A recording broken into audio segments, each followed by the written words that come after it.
everyone. Welcome back to QSR Nation, your weekly source of food service marketing and business strategies for success. Here are your hosts, Josh, Beth, Tony, and Grant from the PFS Brands National Headquarters in Holt Summit, Missouri.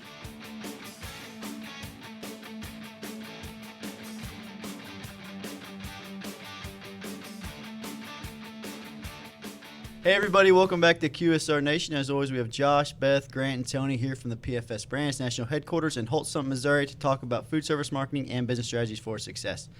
Today, we're really honored to have Jeff Hahn call into the studio today. He is the owner and research strategist for Apron Food PR. So welcome, Jeff. Great to be with you all. Thank you very much. Yeah, we're really excited to have you today. Now, can you kind of just go into your background a little bit and tell us how you got to be to where you are? Sure. I'm really a crisis communications specialist. I'm a PR training. I spent 15 years, believe it or not, in the semiconductor industry.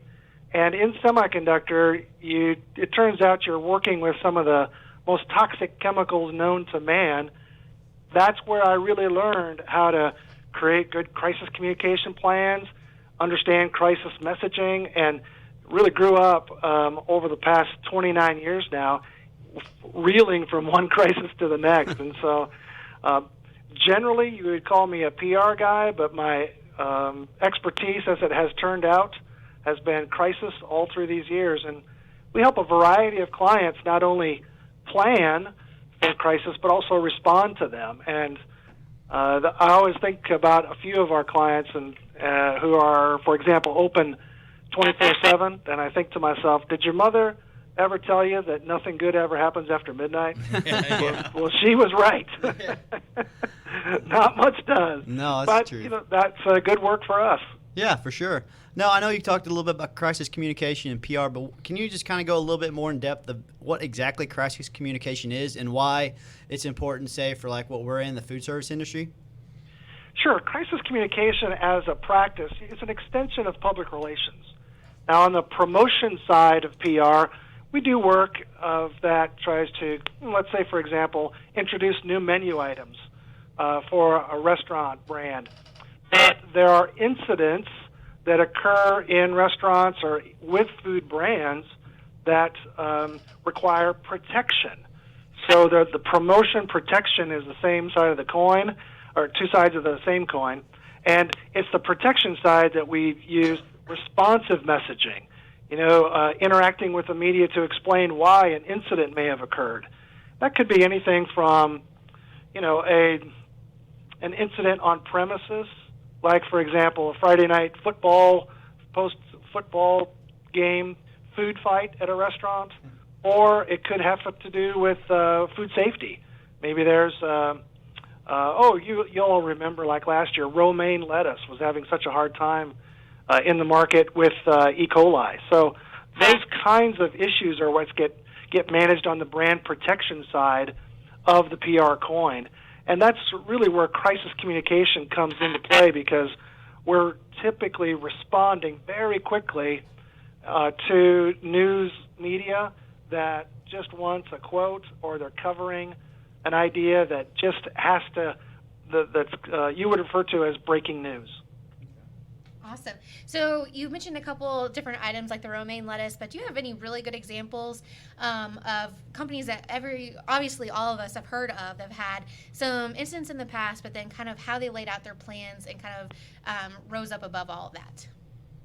Yeah, it's really interesting, and it's a great question, because I think it's good to set up the idea that the way that I think about crisis communication, and especially as we study other brands, is not necessarily what a company has done in terms of mistakes, the mistakes that have been made, or even that they've stumbled into or that have occurred to them, not because of them.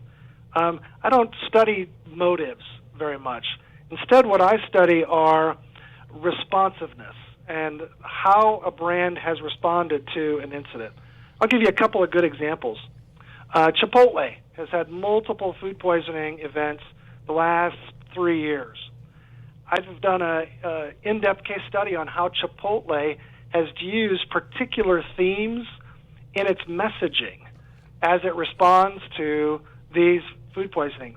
One interesting thing about Chipotle, they're very consistent about how they respond. They don't waver very much in the choices that they have.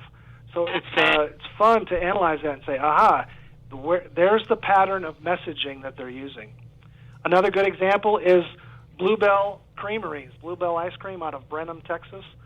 In 2015, Bluebell had the unfortunate experience of listeria outbreak in its food products.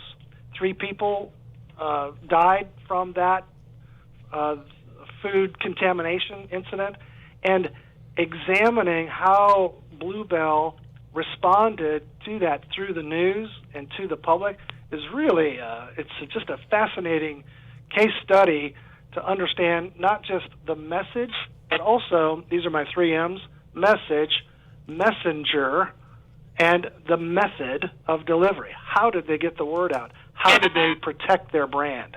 So that's how I always tumble these incidents around and ask myself, what's the message, messenger, and method that are taking place here?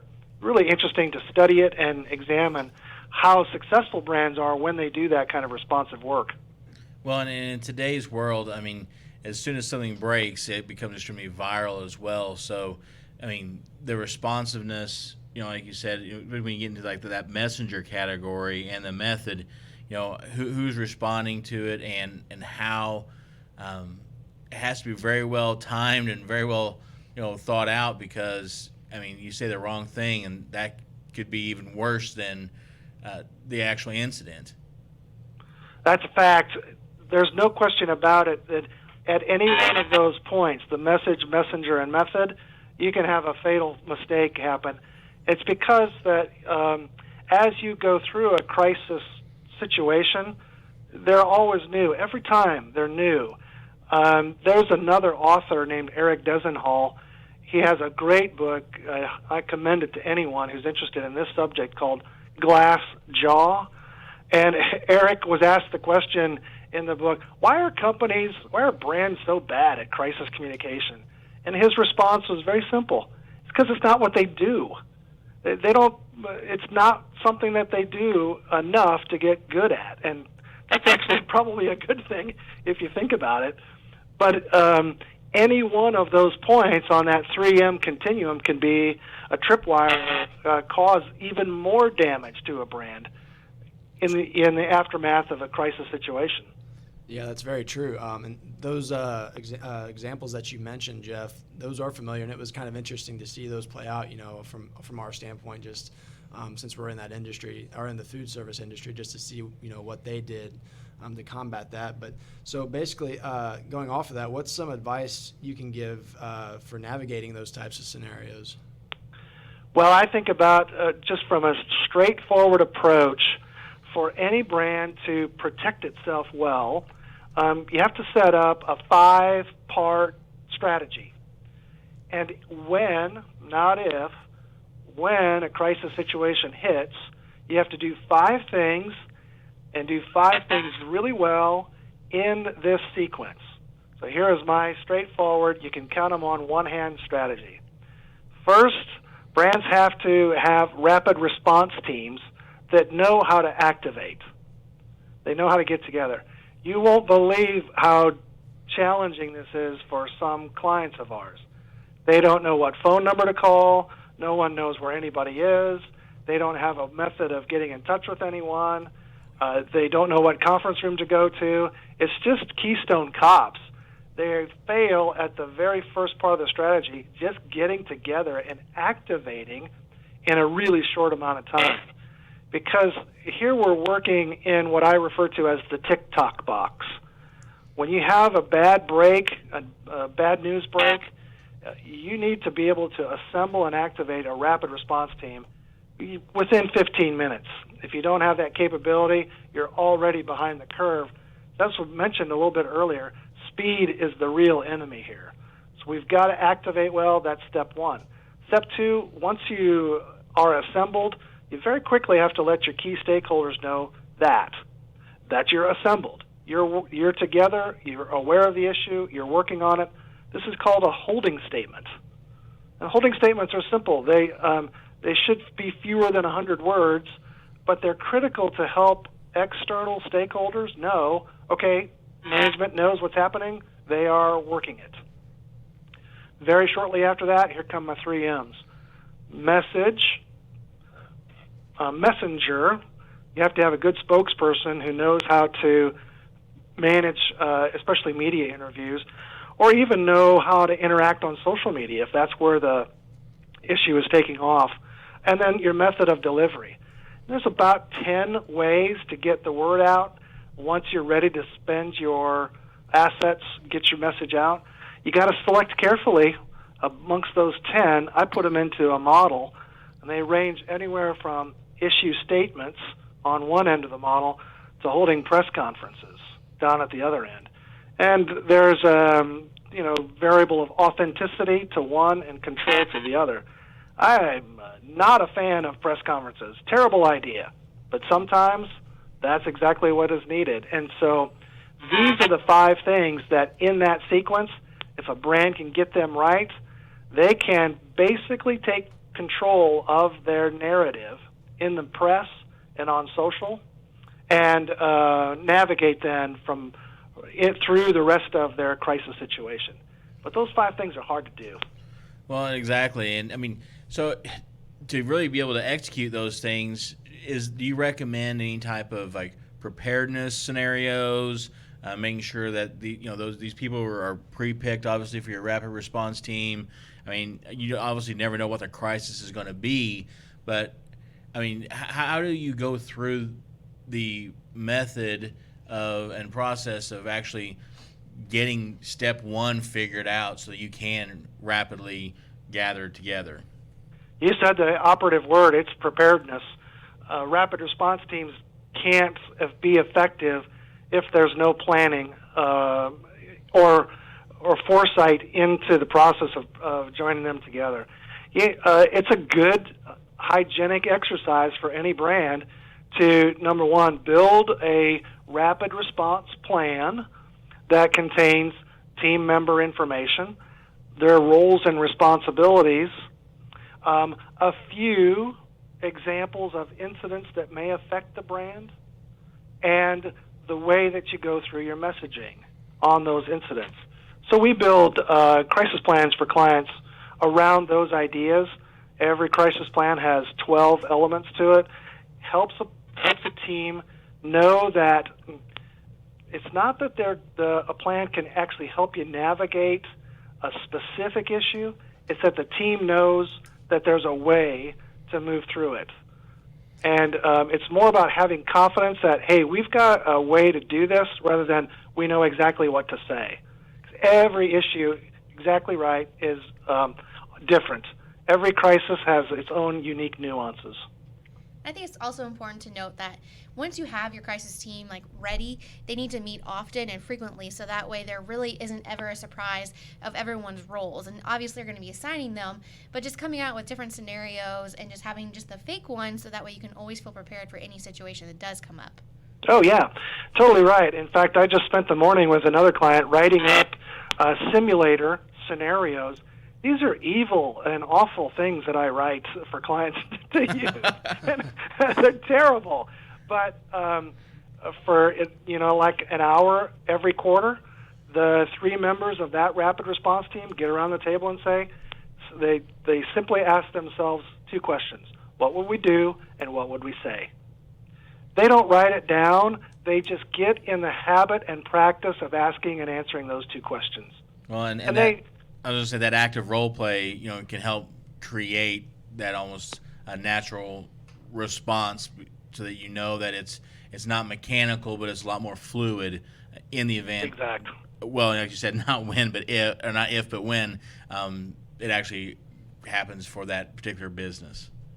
Exactly right. The effective part of the practice is getting to know each other's styles and getting used to watching your counterparts respond, squirm a little, maybe sweat a little, but once you know that, you can strengthen one another's weaknesses on the team. And so that's the utility in even having an hour a quarter to sit down and push yourself through it.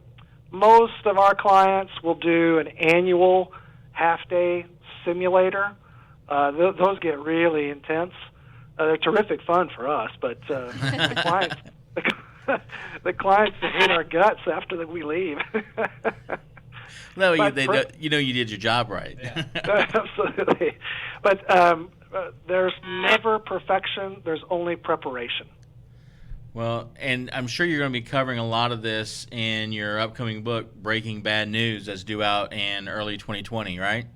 If everything goes right, it should be out January 2020. Might be a little earlier, but I'm not going to be that hopeful.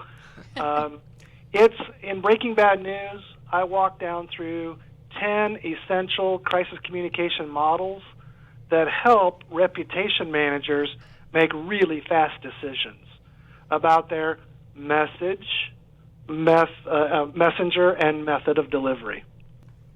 That sounds great. We're definitely going to have to pick up a copy of that in early 2020. You said, will that be on? Where can we find that at? Do you know yet? I think we're going to be. We'll have our own website. We're going to work to get on Amazon, all those things. But Right. y'all, I'll just send you like 65 boxes because I don't think anybody's going to want to buy it.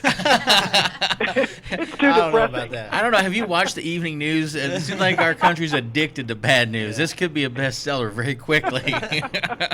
Jeff, so is the name of the book, is that a play on the TV show? Were you a big fan of that? I had to ask that question. Love that TV show, but for copyright purposes, no. My title has nothing to do. Heck no. Good answer. So I know you gave a little background to the book. You don't have to give the book away, obviously.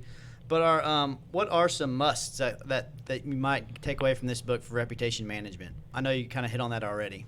Yeah, there are a few really key things, and the book is built around the notion of speed. So we call them rapid response teams, not crisis management teams. We talk a lot in the book about making really fast decisions inside of the fog of a crisis. And I don't know, you all have experienced pretty significant emotional events in your life. Maybe it's a death in the family or a breakup where you're really out of sorts. That's the worst possible place in which to try to make decisions, especially decisions that have big consequences. Yet that's where brands find themselves inside of this, what I refer to as cognitive dissonance, and they're having to navigate very complex problems. And so I line my model up against each of the problems they need to address and then provide models that allow you to make very fast decisions. I'll give you a really good example. There's an author, he's an academic named William Benoit. Dr. Benoit is the inventor of a theory, it's a typology called image repair theory. And in image repair theory, you effectively have 5 responses to one question. Are you getting blamed? Or are you going to accept blame? Or are you going to reject blame? If you accept it, then you've got 3 responses. If you reject it, then you've got 2 responses. And there's nuances as you go down. But you can imagine, I've put this into flowchart form in the book, you can make very fast decisions and get to the right general orientation for your messaging through that model. So image repair theory and typology from Dr. William Benoit, one of the best. Oh, it's amazing. And then I add 3 or 4 other models in terms of preparing your messenger. And the model that we use there is called the predictive interviewing model. In predictive interviewing, what we've learned, I examined 505 radio interviews over 2.5 years, ran a statistical program down through to analyze the trend lines in there, and found out something that I didn't know, but most reporters would admit if you put the question to them. And it's this. Reporters ask 6 types of questions in a predictable order in every interview. Wow. You know that pattern, you can very quickly get your messenger ready for any kind of event. That's true. No, that's definitely great advice. I know all this it reminds me of like watching Scandal or like Designated Survivor, like the political crisis management teams that they have. That seems to be a lot in common. Well, I've had people ask me about that. Are you like the scandal girl? I said, I'm not even close to being that attractive. So there's no comparison. But you know what? You bring up a great point that's sometimes for people who do crisis comm work, that's a little exasperating. In 60 minutes or 90 minutes on those shows, those quote-unquote fixers they pull some rabbit out of the hat and they fix something. That's actually fiction. And when clients come to us and say, you need to fix this, they obviously have been watching too much TV. Yeah. Yeah, crisis events, unfortunately, have to be navigated. They can't just be, there's no silver bullet. And it's the same in human relationships. We do bad things, we have to do good things to make up. Brands have the same problem. They've got to sometimes embrace, admit to the fact that they've done something bad, and then they have to do good things. But a lot of times, bad things happen to them from the outside. I talked about Bluebell earlier, but let me come to Bluebell's defense. In the last couple of weeks, they've had 2 incidents where customers inside of a Walmart, 2 different Walmarts, one of them was in Lufkin, I can't remember where the other was, but customers are taking the lids off of Bluebell ice cream, licking the top of the ice cream and putting the lids back on and putting them in the freezer. Now, that is horrible. That's an enormous food safety problem. And is it Bluebell's fault? No. How does Bluebell respond? How can they respond? And so you can see that there are incidents that are created by a brand, sometimes that they're subjected to by others. Right. And they just have to be able to respond to both. Just for the record, I've now become lactose intolerant. Good idea. But it's not Bluebell's fault. No, it's not. Oh, you weren't the one licking it, Tony? Yeah. No, it was not I. Not I. No. And it's. I think in our industry, what we worry about with quick serve and all kinds of other food brands is there is this really interesting trend in the consumer space where people are more and more. Their senses are heightened. They're more interested in knowing their food source. Where did this come from? And things like best by, sell by, freeze by dates are more important. Consumers appreciate the transparency. But my guess is, if I'm looking at my crystal ball, there's a lot that consumers don't want to know about the transparency of where their food has come from. We're going to find over the next 12, 18 months, especially with technologies like blockchain really coming into the marketplace, that we're going to find a level of transparency that people appreciate, but if you go too far, it's a turnoff. So brands are going to be searching for that, how much is enough, how much is too much, and knowing and understanding the traceability of your food products is going to be an interesting thing to watch. It'll affect the crisis comm world as well. Well, absolutely. Yeah, I mean, once you have that knowledge and accessibility to it, that is where, and unfortunately in the world that we have so much accessibility to technology and we can rapidly either share information, whether it be true, skewed, or false, once you get consumers' accessibility to that level, then it's about how will they react. Yeah. I mean, McDonald's went through the whole pink slime thing, and anymore it's like a joke. But people still buy the chicken nuggets because they don't want to know about the pink slime. They just want to get their nuggets and go. And so, I mean, there's almost an inherent danger of too much knowledge is not a good thing. It's so true. We don't know how to process it. That's why we rely on others, experts, to tell us what is the negotiated reality, the negotiated truth of these things. And it's going to, I think, another trend line that we're seeing in this transparency era that we're in is more and more food brands are issuing recalls. last I averaged out, the last 2 years, there was 1.1 food withdrawal, recall, or safety alert per day in the last 2 years.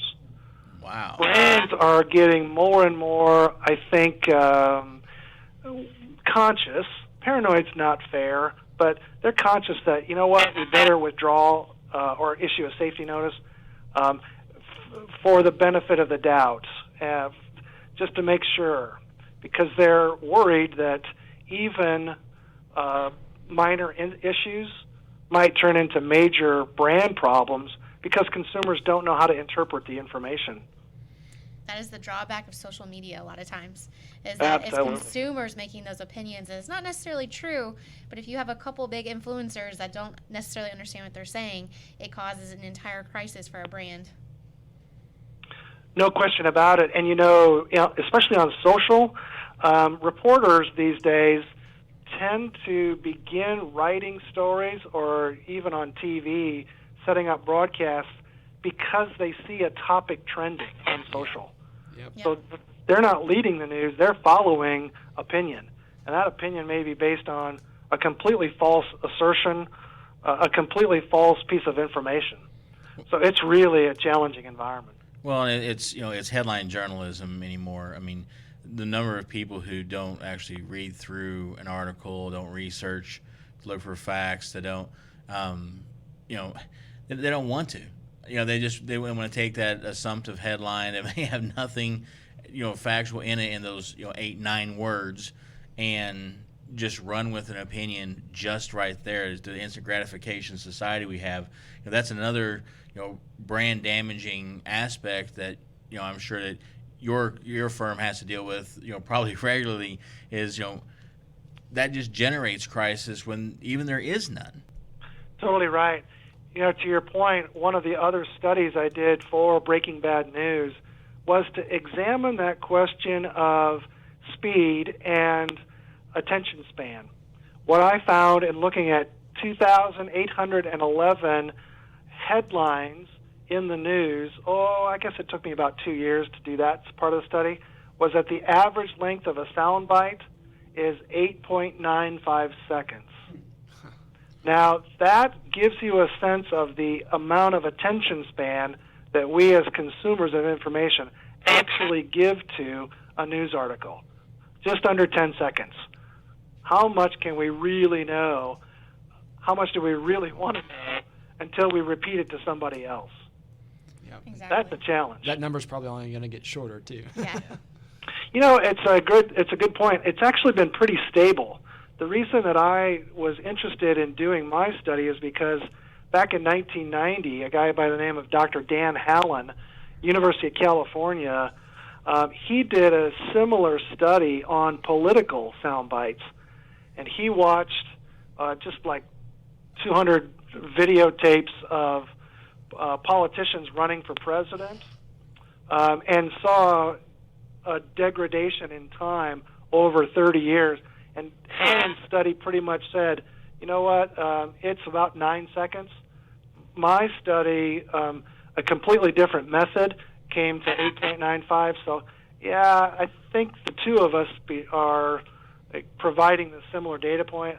We're kind of at the minimum amount of time where you can convey an idea, and then people stop paying attention to it. Right, yep. Which is just unfathomable to me. I mean, I'm a person who I click it, I read it, I want to know, and it's a personal tangent. I won't get on about irresponsibility, but I mean, to just be able to take 9 seconds and make a decision that could impact, the employees of a brand, the shareholders of a brand.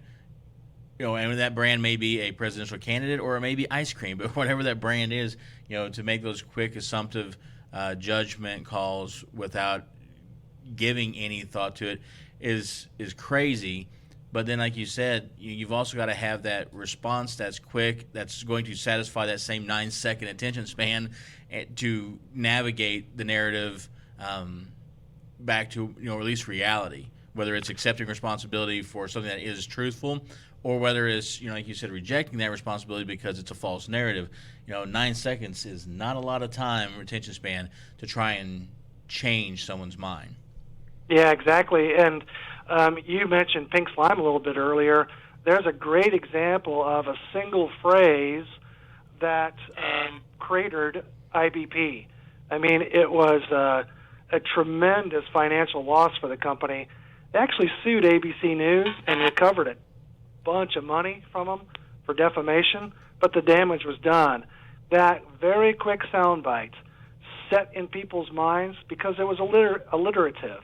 It was interesting to listen to. And all of the experts in the world, all the scientists, all the people that the brands who were using that finely textured beef, they wanted to trot them out onto the news to try to, quote, set the record straight. Sorry, not interesting. Too late. Yep. Well, and that's sad because you have such a small window to reply and Yep. to try and capture that. And sometimes, like in that case, the damage is done and it's irreversible. So then it's a matter of new crisis is how do we move forward as a company, which should be your next book probably. Well, Breaking Bad News right now is really aimed at food industry, but I might franchise the book a little bit. It'll be Breaking Bad News for the airline industry. I think they could use some help. And they definitely need some help. Yeah. You can pick another one, and I'll just keep writing case studies, re-releasing the book. So I do have a random question. How do you combat the issue, especially because of the just the news lines that people always have whenever they're trying to report the breaking news?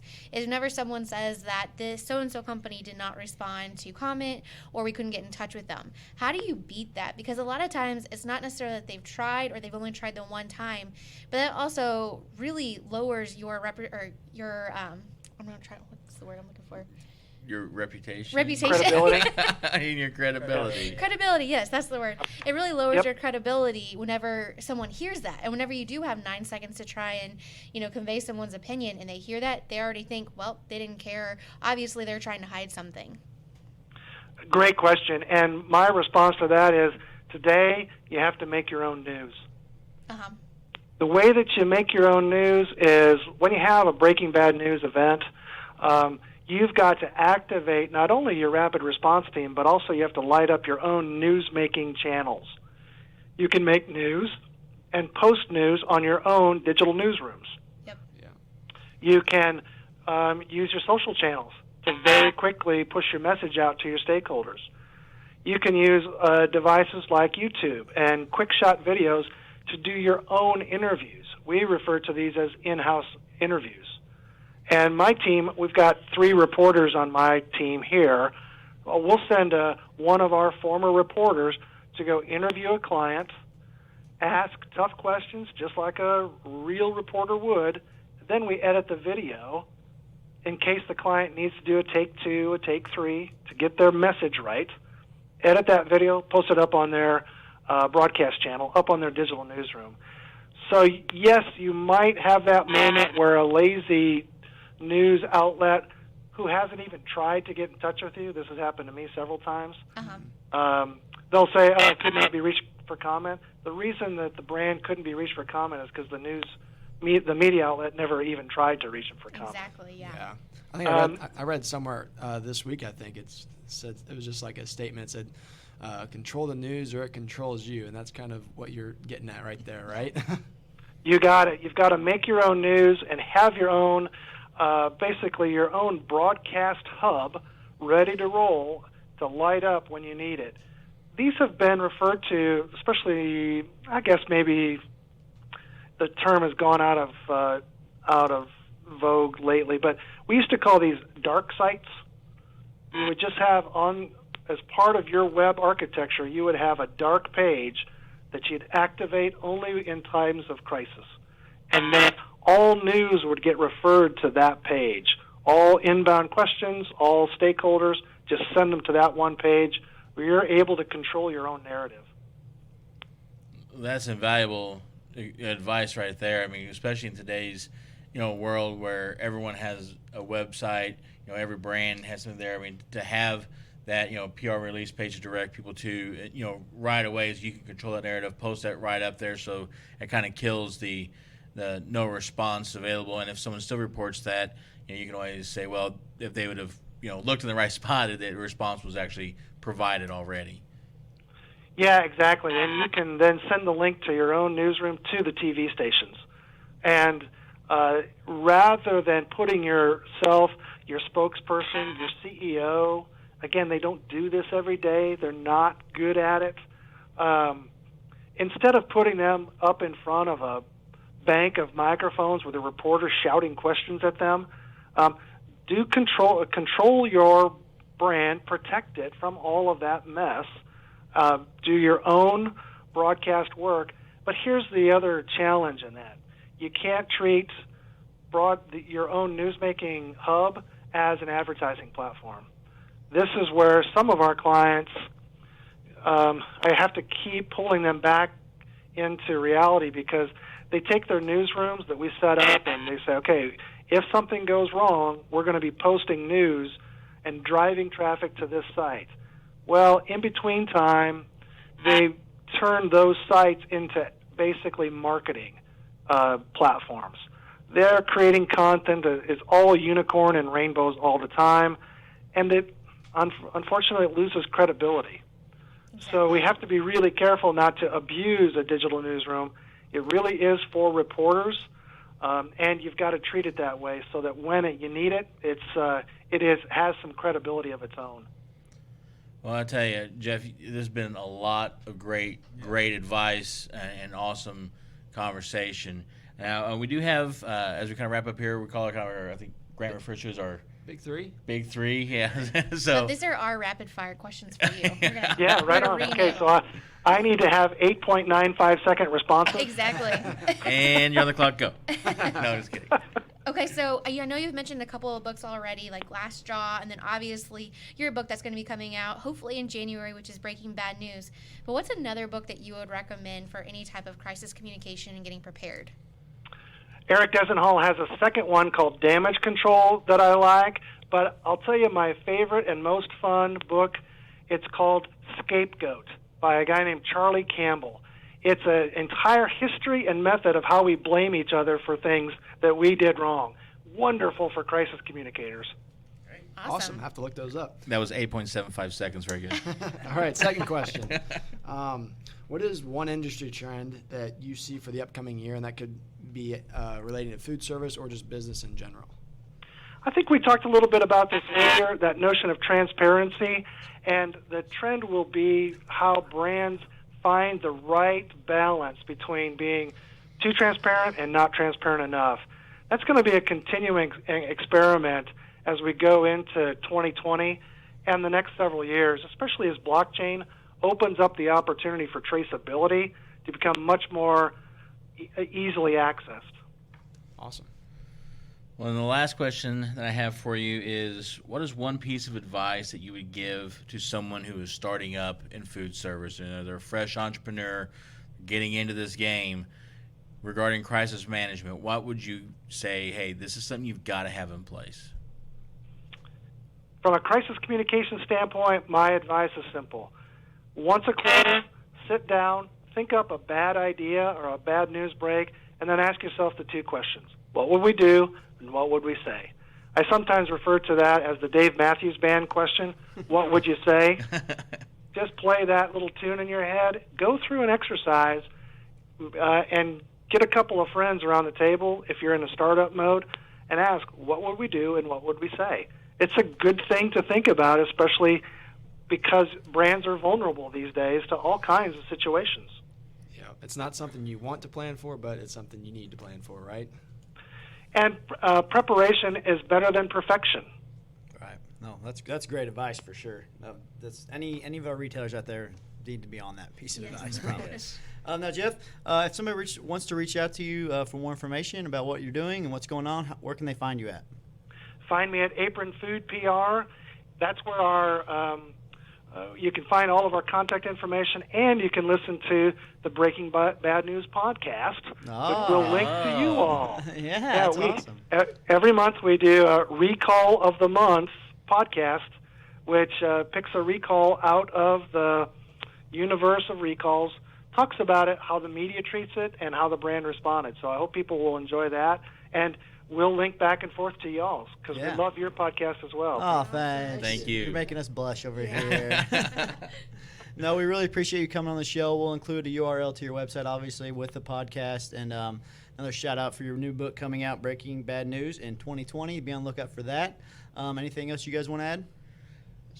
Thanks for coming on. Yeah, there's been great conversation, and one that I think probably doesn't get thought of like it should. And like you said, once a quarter, folks start putting it on the calendar, make your plans, hold your meetings, and just be prepared. Be prepared. Very good. All right, Jeff, once again, thanks very much for coming on the podcast this week. I enjoyed it, y'all. Stay cool. Yeah. All right. And for all the listeners out there, we'll talk to you next week. Today's episode is brought to you by Blue Taco. It's the franchise your location needs for simply Southwest goodness. Visit our website at thebluetaco.com. And remember, it's BLU. Be sure to stop by next week for another episode of QSR Nation. And be sure to check us out online at pfsbrands.com/podcast.